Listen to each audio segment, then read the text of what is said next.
What's up, guys? It's Coach E. Today we're going to take a look at a couple things we can do to become an elite finisher. Before we get into it, don't forget to keep subscribing, ring that bell, comment things you want to see. We got a lot of content coming. All right, let's get into it. Okay. First finish we're going to take a look at is first step finish.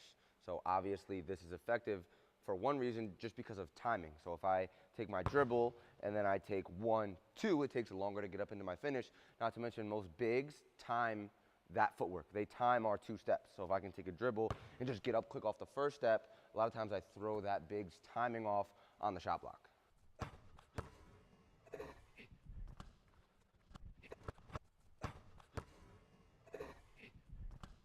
Another reason this is effective is because finishing right foot, right hand a lot of times naturally just keeps the ball up the right side of my body. I see a lot of players, they take that second step, and as their left foot hits the ground, they tend to get into this swing. Right? And if we're getting defensive pressure from the left side, that swing really exposes the basketball for a strip. So finishing off the first step, not putting that left foot down, is just going to naturally keep the ball up the right side of our body where it's more protected.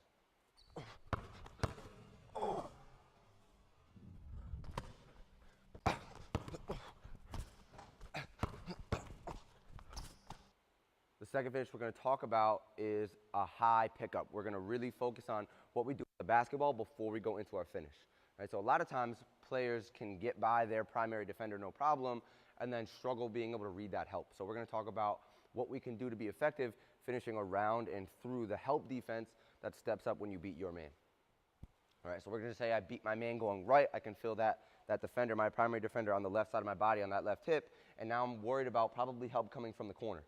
All right, so my last dribble is going to come on my inside foot, all right, and then we're going to talk about what the basketball does right now. If I leave it here, right, there's probably 2 options for that to get stripped, my defender from behind and then that help defender as well.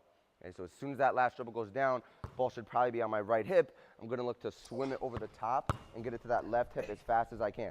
So like I just said, it starts on that inside foot step, on that dribble step.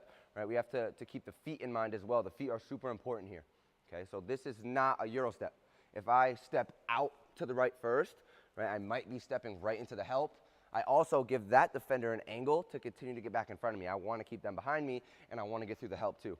Right, so right after that dribble step, my right foot, my outside foot, needs to almost swing across my inside foot. It's going to keep me in a straight line, keep my defender behind me, and make sure that I don't step into the help before I go finish. Right, so again, I'm going to take that dribble. Right foot's got to come right across my body, keep me in a straight line to the rim.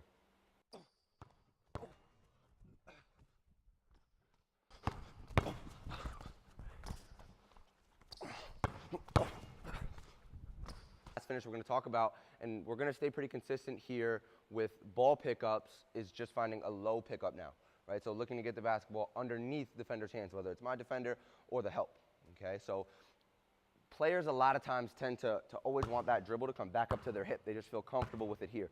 Right? But we're going to need to kill our dribble, meaning that very last dribble, I don't let it come back up to that hip. Right? I go meet it probably underneath my knee, and then as I go finish, the ball's under that knee and away from my body the whole entire time before I get up, no matter how I'm finishing around the rim.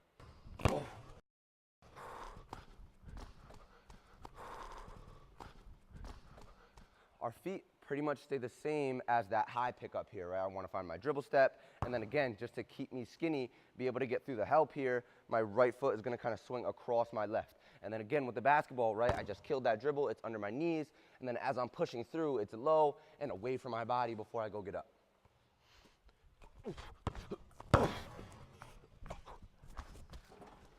We take a look at a player like James Harden, who's led the league in free throws for the past 5 years, and this is the #1 way he does it. Every time he's bringing that ball low and out, his arms are coming up through that defender's hands, right, looking for the strip. If the ball stays tight to his body, defender's hands are getting a piece of the basketball. But since it's extended, since it's low, when he comes up, he's right up through hands, and he's drawing fouls majority of the time there.